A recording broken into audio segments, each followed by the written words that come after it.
This is an IWT series Tommy Industrial Hydraulic Ironworker, and I'm going to give you a brief demonstration of how to install a punch and a die. We're at the punch end of the Ironworker, and the first step to punching holes is to select our punch and our die. This is what we're going to use for this example. We want to make sure the clearance between the punch and the die is correct for the material thickness we're punching.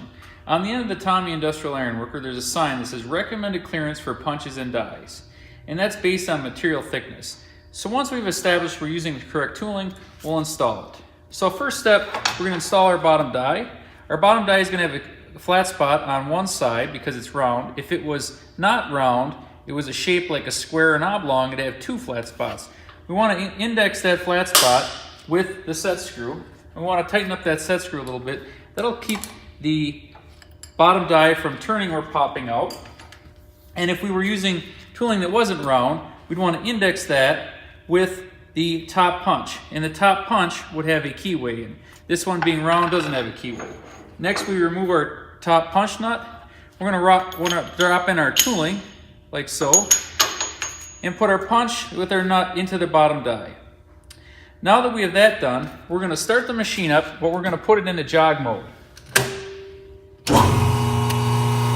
Now with the machine in jog mode, I can run the machine down, and when I take my foot off the foot pedal, it'll stay there. If I want to run it back up, I can hit the return punch button. So I want to run it down to about right there. That'll be good. Now for safety, I'll shut the machine back off. And now I want to join these two together. I'm going to tighten up my punch nut.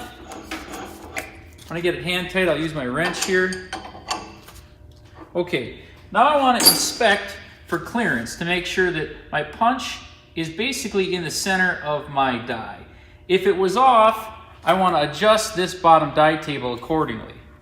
So now that I've done that, the next step we want to look at is the stripper. So the stripper insert that is in the machine is a large stripper insert. Tommy Industrial sends you two, a large one and a small one. When punching our material, we always want to make sure that the material catches this side and this side equally of the stripper.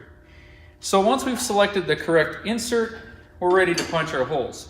So the next step is we're going to turn the machine back to normal mode and start it up. The punch is automatically going to return to the up position. We put the stripper back in place and we're ready to punch our holes. For more information on this machine or any other metalworking machinery, give us a call or visit TommyIndustrial.com.